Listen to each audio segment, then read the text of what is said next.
Started here, and we've got STK from GS kicking this one off with an Electro Titan Smash, and he does have that recall as well. Starting off with the Queen on the top side of the base, Yeti there to take out some buildings and that cannon as well.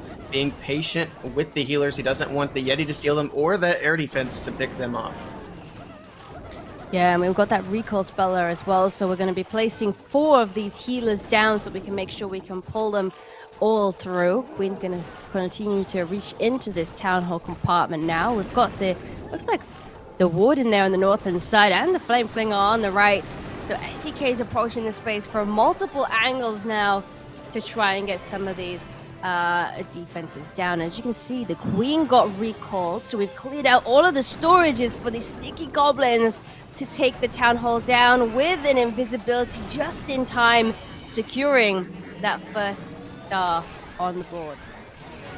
And we got the Electro Titans marching in from the top side of the base. King on the right side to clear out those buildings on the outside as well. And this is going to path nicely. Nice wall break coming in as well, making it in, opening up.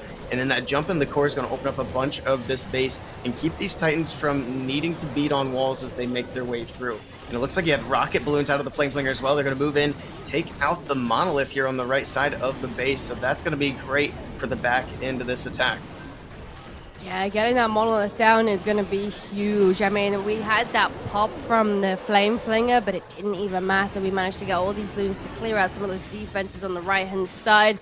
It's all about how much these Electro Titans can power through. The unfortunate thing here is that this multi-inferno is going to be doing heaps of damage and clearing out some of these healers off of STK, which means we're going to have to make sure we send that World Champion in to clear out some of those defenses on the left-hand side. Yeah, this attack fizzled out kind of fast there in the core, but you have that late RC coming in. Hopefully she can push through quite a bit, but he still has a lot of base left, and it's going to be up to just the champion, and I'm not sure she's got quite enough to push through. And she's already lost the Diggy as well, which is going to be huge as the RC tries to get through these last few defenses. I don't think it's going to be quite enough on this one. Yeah, very unfortunate there. I mean, we lost those healers to those multi-infernos. You really want to see them up a little bit longer than that, but again, as we can see, 85% 2-star to start it off here for a GS. Definitely doable, and we have Divine Blessy coming through with the first attack here as well, with a Coco Hound with a bunch of loons, and I assume we're going to send in the blimp there as well, and then use the Warden ability to path all the way through to the Town Hall compartment. That's right, he's going to keep all these balloons alive, or most of them anyway, to try to get that Eagle down. He is fighting both sweepers for the blimp, but I don't think he's trying to go too much further. He's going to drop it in there, and it looks like it will be super archers coming out to try to clear out the core of the base, including that town hall. So he wants to get that out of the way nice and early. He's also keeping this hound invisible as well on defense, so the archers aren't getting distracted by it. Yeah, the invisibility is dropping hard, keeping all of these archers invisible, securing that star on the board, and we have cleared so much with these super archers, and they're still going. That was the final spell though, which means for the remaining cleanup, we do not have any more spells for support. We do, however, have some ice golems, so the ice golem will be able to eat up a lot of damage, but also freeze the nearby defenses. So that's saving a spell slot there for these heroes as these wall breakers come through and open up these walls, so these heroes can power through and get these defenses down and then approach that south-hand side. The monolith does scare me a little bit, but we have a lot of super barbarians and we have a lot of hero value that we can invest. Yeah, that monolith going to be the main thing that decides the attack. He will send the RC to that scatter on the right side nice and early to get that out of the way. But he had absolutely phenomenal value with that super archer blimp. So it's just about taking advantage of that. The king will pop his ability, which these barbarians should help tank the monolith as the queen follows up and makes her way in. The king's actually going to be able to take that down, so he doesn't even have to worry about it with the queen. And it's not looking bad here for Divine Blessy. Yeah, and the World Champion from that right-hand side, they're just going to be clearing out those defenses one by one and then approaching each other on that south-hand side. World Champion still has her ability, so does the Queen, and TIRIRIT Warrior will be taking the lead after the first round of attacks. What a beautiful triple to start off here for TIRIRIT Warrior.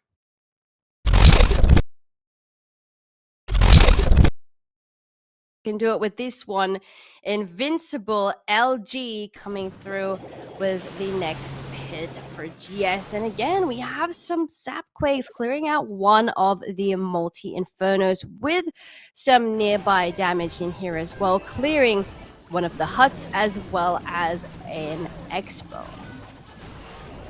That's right, nice opener here with the lightning and the earthquake and the hero dive coming in from the top side of the base. Queen and King going to be able to get that eagle out of the way and continue wrapping their way towards that other multi on the left side. He does have a log launcher selected. We'll see if he's going to use that here to support the heroes moving through, or if he switches it up to something else. But I would imagine he's probably going to lollo through the town hall, and there we go. He is going to go with the log launcher, help support the heroes, and it's also going to help deal with these defenses as they make their way in. Yeah, the defenses are also raged up there by that rage spell tower going off, doing some more damage there on these heroes. We've pulled those Clan Castle troops. There is a poison at hand. I'm not sure if they're all in there. Let's see if they can get that log to open up all the way through. And we have some Yetis which will be pathing towards the Scattershot and the Monolith. The Monolith starting to do heaps of damage on some of these Yetis. The World Champion trying to help get some of these defenses down there as well. And the majority of these loons now pathing towards the Town Hall. We do freeze the Town Hall here for Invincible LG, using that Warden early, which means we have to wait and see what happens with the tornado next to the Town Hall and the Giga Poison. The balloons dodge that tornado beautifully, ducking out to the bottom side. Now they can start working their way in towards this back end. He's got the Tesla Farm and the Scatter, which he freezes nicely, but that is the last spell, and that Scatter is raged up. So just a couple of shots and all these balloons are gone unless they can get in there fast enough, but they do, and he's going to be able to get it taken down, and it's looking good for this one. Still a minute left on the clock, and he still has the Queen's ability intact. Yeah, Queen ability still at hand. We still had Headhunters, a little bit of cleanup. We do lose all of those loons, however, and the Queen is going to be stuck on these walls. 44 seconds for cleanup. The Warden, thankfully, not on this wall as well. That is beautiful that the Warden's not following. Queen ability gets forced here by Invincible just to help power through to make sure we can get those last few buildings down. And we have got yet another triple on the board, this time, though, in favor of GS, which means in, and we got James bringing in some more super barbarians, and we see the clones and the invis, so we'll be expecting a blimp on this one as well. Yeah, more super barbarians. I think this is one of the favorite strategies that all of these teams love to use, and as you mentioned, that Warden blimp is going to fly over all of these compartments, pathing directly for the Town Hall, putting a few traps en route. We've got that land directly next to the Town Hall. As you can see, we have brought countless invisibilities as well as these clones to keep these super archers invisible next to the Town Hall here. The Monolith already secured. The Town Hall's now starting to take some damage. We still have 2 more invisibilities. We got these multis down. The Eagle Artillery is going to go down here as well as the Town Hall. We're even reaching for the scatter shots on that left-hand side. What a phenomenal super archer clone blimp here from James. Wow, that value was absolutely incredible there from that blimp. Now it's going to come down to the heroes and the super barbs to finish it up. He doesn't have the Warden, but honestly, with the defenses he got down, I don't think that's even going to be a big deal. It was definitely worth the trade there, and he's got the Electro Titan on the right side. She's going to deal with those Ice Golems, get them out of the way so they're not slowing down the push of the heroes into the base. Super barbs in on the top left, doing some funneling, getting these trash buildings out of the way. And hopefully that Queen wraps back in, and she should here. A couple of wall breaks on the top side as well. He still has 3 to help get these heroes through the walls. Yeah, I mean, we've got that nice freeze there on the left-hand side. Since we invested a lot of those spells for the Super Archer Clone Blimp, the freeze from that Ice Golem really coming in with good value. They're freezing the Scat Shot and the Expo. The heroes forcing their abilities. We've got that King going off there. A few extra Barbarians tanking some damage there from the other heroes. I mean, look, the Queen is at full health again, and the World Champion joining there from that northern side. There's still an invisibility. These walls are open to that multi-inferno. This is looking so good here for James right now. Those wall breaks were so perfect to get that Queen into the middle and help the RC. He's even going to go ahead and swag that invis in the core of the base. He knows he's got it. He's not even going to need these hero abilities. Beautiful hit from James, and TIRIRIT Warrior 2 for 2 to start off this match. Looking strong. Yeah, they're definitely looking strong. These super are coming in for GS, and he's coming in with the Zapalalo. He's got a bunch of super barbs as well to help support this army. Yes, he does. And we've got some more Zap Quakes. We're bringing 7 yet again for another one of those scatter shots. And we're clearing out the entire left-hand side wing, clearing out a nearby Expo, the Rage Spell Tower, and getting a hut down there as well. That is beautiful value there just to get that scatter shot down and those neighboring defenses. Starting with those heroes around that left-hand side as well. We're distracting the enemy Royal Champion with one of those Ice Hounds to get that Headhunter and the Queen to clear that down. You can't underestimate the value of getting a Rage Tower down early as well, because those Raged Up multis do so much damage, especially to a Lalo type attack where you have just a bunch of balloons trying to push through. So very nice getting that Rage Tower with the scatter in the Expo early. And it looks like the Queen's going to be able to get the multi on the left side as well. And the King funneled nicely to go in for the Eagle. We'll see if he has enough health. He should, especially while the Queen is tanking that Expo.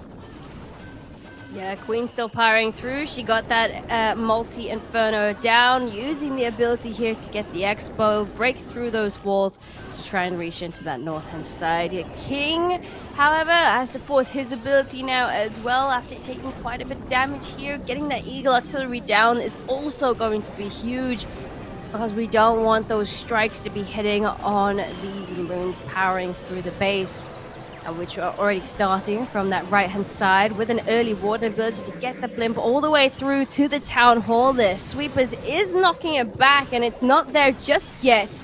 We will have to invest a freeze just to make sure the blimp paths over, just making it into this compartment with that invisibility for the Yetis to make sure Darkscar can get that town hall down. That's right, the double sweeper is absolutely brutal, keeping the balloons at bay. He does still have more balloons in the bag to try and collapse on the bottom side of the base. So luckily he was able to get that blimp just inside of that town hall compartment, so we do have that 2-star secured. But it's looking a bit sketchy here on the bottom side. He needs to overwhelm this monolith here with the pups and minions, and it looks like he might just be able to. Diggy with the stun as well, but he does pull the tornado. It's going to be close here at the very back end of the base, but I think he's going to be looking good. Yeah, some of these minions pulling some of the traps, but they do manage to overwhelm it, like you said. And Darkstar coming in with yet another triple now for GS. This is looking good. The next attack coming through. PA7 up, coming in with some more Super Dragons for TIRIRIT Warrior. We actually have 2 Zaps in here. So this will be for one of the Sweepers, just to help get rid of some of the power of the base to help push these Super Dragons through. And there's also a recall spell. So the Queen's going to start on the south-hand side with the funneling before we recall the Queen, redeploy her on one of the corners, clear out one of those Sweepers, and then power through with those Super Dragons. Which side are you leaning towards? Oh. See, the Queen does get through. Oh, he's got a Valkyrie. That's how she got through those skellies so fast. I didn't even see him drop it in. But we'll see which side he's going to zap the Sweeper. He's being patient for now, letting the Queen do her thing on the bottom side of the base. And there's that recall once she gets through the multi. So now we'll see where he drops her back in. He's going to go on the left side, so I'd imagine he's going to zap that left Sweeper. and we will have the Super Dragons coming in. So there we go. It's going to start the Super Dragons. There's the Warden as well, and he does have the Blimp, I would imagine, to go over the top for the Town Hall. There, the Zap Sweeper does get a puff off, but not going to be a big deal here. Early Rage, we'll see the early Warden's ability as well. Perfectly timed to block those Seeking Air Mines that popped up. And we got the Blimp traveling across the base. Dragons are going to push in towards this Eagle. Perfect. He does hit the Tornado. The Blimp could be in a little bit of trouble on the top side, though. Yeah, he does have to make sure he invests a freeze here because these Yetis are not on that Town Hall just yet, freezing the Town Hall yet again. And he does succeed in getting the Town Hall down, clearing the Monolith en route there as well. Bit risky if you ask me, but we make it there regardless. Queen still powering through that Queen charge. She has got the poison to help with that Hound, but at this point, no Super Dragons are remaining. It's all about the hero of value. How much can PA 7-Up get with his heroes? That's right, he does still have the Invis in the bag. He has the King, Queen, and RC abilities. Well, he hasn't even dropped in the RC. She is just now coming in on the bottom side of the base. Pops the King's ability on the right side. That's going to help tank these defenses for the champion pushing in. And we'll see if she's able to get through the Scatter in the Expo here. She should be able to. She still has Diggy to stun. And that King is tanking the enemy Queen, but it needs to get in there and take her out for this attack to have a chance. Yeah, we're only at 20 seconds left. World Champion does have the Diggy, as you mentioned, which is alleviating a lot of pressure off of the World Champion. And with that ability, she can help clear up those last few buildings. Another triple on the board for TIRIRIT.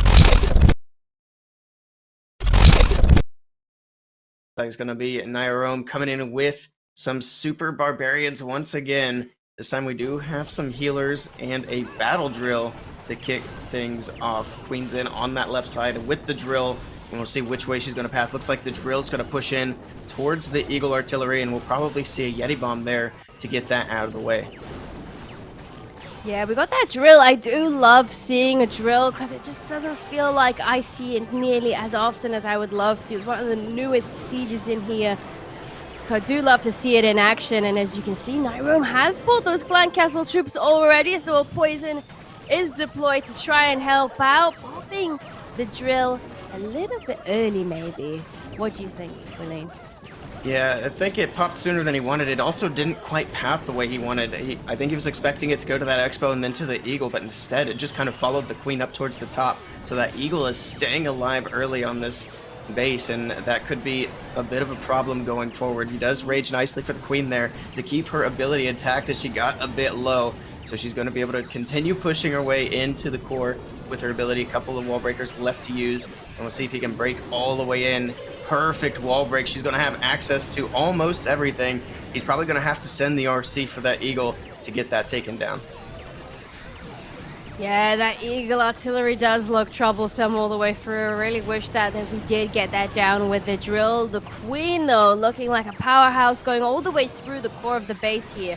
The wall's beautifully open, so she can go for this multi-inferno, raging her up as well, since we've got quite a lot of damage coming through. And as you call, the World Champion coming in, she's going to go directly for the Eagle Artillery. The Town Hall's doing some damage on these healers, and they are not in range of the invisibility. We do lose a lot of health on them. We're freezing the Town Hall now just to make sure we can get that star on the board. We still have some value, though, with the World Champion ability and the Queen ability. With only 2 more major defenses and a phrase, I think Nairome should be able to power through these last few defenses. Yeah, this is looking good. He's got it. He's popping that RC's ability. He's going to drop the freeze, even though at this point he doesn't even need it. So is that Queen's ability in the bag. Clean up on the left side, and GS able to continue getting triples on the board here, keeping themselves alive in this match. They're just waiting on that break on defense from TIRIRIT Warrior. Yeah, the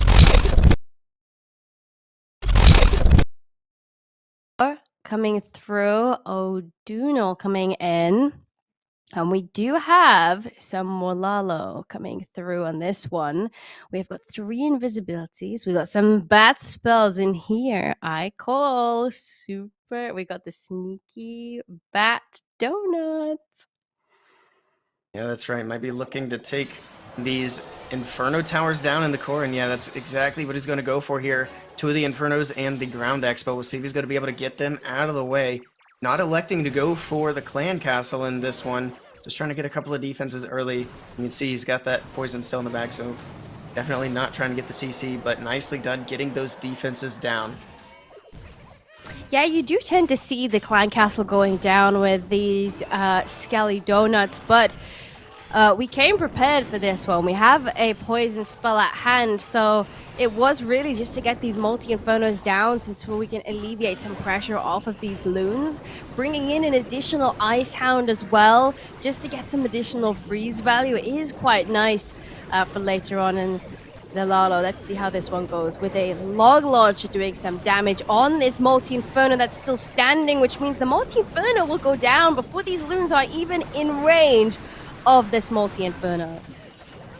Yeah, this hero dive is looking great. The king able to get that eagle out of the way on the bottom side, and that log launcher, like you said, getting damage on that multi. Queen will be able to, well, not finish it up, just kidding. The headhunters came out of there in that rage spell and took her down fast, and the Yeti's kind of dodging it, so that multi will stay up. We'll see if that's going to be a problem on the back end here, as the RC goes to ability and gets distracted by the hound. The headhunters are still up here as well. We do have a poison to try and get them down, as the Royal Champion tries to get the hound down, but that's so unfortunate. A few loons coming through to try and finish off that multi-inferno. The setup was beautiful though to get the multi-inferno down. However, we didn't calculate maybe enough for what was in the Clan Castle here for Invincible, but now we have to make sure that we can power through to get the Town Hall down, freezing the Town Hall on approach, using that water ability as late as possible to help these loons power through the Giga Poison from that Town Hall. There's no tornado here, so not too much keeping them in range, but they do still take damage from the Giga Poison. Yeah, this one's looking a bit rough into the back end. Having that late defensive Lava Hound pop as well definitely hurt. Took out some of his cleanup on the top side of the base, but the balloons are pushing through on the left side nicely, and they are getting through that scatter, and it looks like he's going to be able to recover this for a 3-star, Coco. Yeah, look how many loons are still left for that final bomb tower. We have cleanup, and we have over 20 seconds still left on the clock. I love that this one's still powered through, because I love the setup for that multi-inferno. We tried to clear all of that splash damage for these loons all the way through, so really nicely done here. But really, we have back-to-back triples from TIRIRIT Warrior. Another 3 stars on the board. Yeah, they are looking. Now Ryuta coming in again with the Super Barbarians. We do have the Queen walk with a recall in this one. We do, and we got some more Super Barbarians. As you see with recalls, again, we're not going to be deploying all of these healers, so that we can pick up every single one of those healers that is deployed, so that we can continue on one of the other corners. We've got a headhunter to help power through that enemy king that's trying to defend strong here for PA7 up on that Town Hall compartment. We do have an invisibility spell tower there, which is quite interesting. You don't see them too often, do you, really? No, because they're usually fairly easy to deal with, but it looks like he's just going to let the invis pop on this one instead of freezing it up. And he is going to try to get the Queen through the Town Hall, I think. There's the freeze for... Oh, he misses the Monolith with it, though, and that's going to be extra damage on the Queen. Hopefully she can stand in, and she does. A nice recall, gets the Queen out of there with the Town Hall takedown, and now he's opening up the walls here on the left side of the base. We'll see the funneling troops here on the far left with the King, and then just supporting the Queen as she pushes into the base here. Yeah, those healers took a little bit of damage there, because we didn't have the freeze at hand for when that invisibility spell tower went off, but being able to freeze it afterwards meant that the healers didn't take too much damage, and we recalled them all, and the Queen is continuing through. More Coco loons just to make sure that we can test for any traps. There are some seeking air mines popping up, so you don't want to lose any more healers. There's a lot of damage though, and the queen goes down. Oh, that is brutal in this attack. The queen was meant to continue all the way through the core. This is going to be a tough one to recover now. Yeah, and we'll see how much value we get from, I assume, some Yetis from that log launcher. They already did some damage in the core of the base, but the south side is going to stay up for now because we've got those heroes coming through from that north-hand side. Let's see if Ryut is able to get as much value from these spells as possible. They need to try and get as close to the 3-star as possible here as well. A skeleton spell is distracting the monolith. We do have that invisibility spell tower going off here again. We have to try and freeze the monolith for the royal champion. Powering through, doing some damage on it now. We do have the frosty, which means it's going to be slowing it down. And with 20 seconds remaining, and we had cleanup on that south-hand side from those barbarians, and Ryuta recovers from losing his queen, and we have yet another triple here for GS. Wow. Or we have Josh up with some twin hog action. That's right. I think this might be the first hog attack of this match, but he's going to be starting off on the bottom side of the base with the Flame Flinger. He did pull a couple of early Teslas, keeping that damage off of the Flame Flinger, but lots of Skellies popping up. We'll see how he deals with that. Yeah, I mean, we've got it down there on the south-hand side. Don't see the Flame Flinger health going down too quickly, so it looks like we may have some troops down there. Yes, looks like we had some wizards and some archers trying to help out there. It was a little bit hidden by the timer on the bottom. We've got the queen on the other hand, on the north-hand side, so we're approaching this base from complete opposite poles. So queen can get some nice value around there. With the king that's also deployed. Down nice and early. Yeah.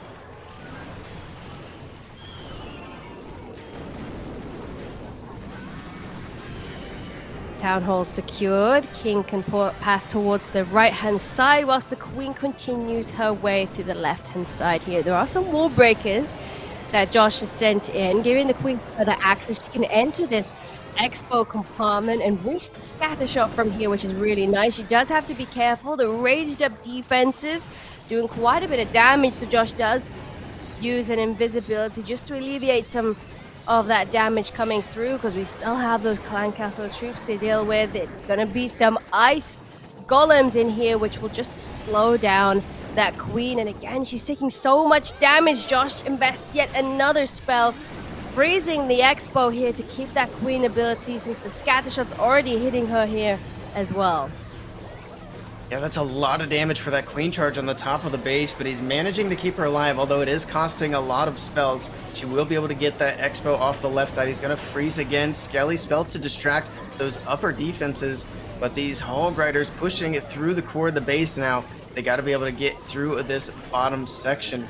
He does have the monolith still up. I don't know if he wanted the flame flinger to get that or not, but not quite able to finish it off. And these hogs getting melted here on the bottom around of this multi. But he does still have the RC in there as well, and she does have her ability and Diggy. So we'll see if she can push all the way through. Queen on the top side will be able to grab that other scatter shot as well. Yeah, if we get some nice stuns from the Diggy, this can be good, with the Royal Champion ability regaining some health here as well on the Royal Champion. Those last few hogs doing some additional damage here. 24 seconds. We are over the 85% mark. But not even that, we're coming through with a triple back-to-back perfect wars in the grand finals of GCC. And this time, TIRIRIT Warrior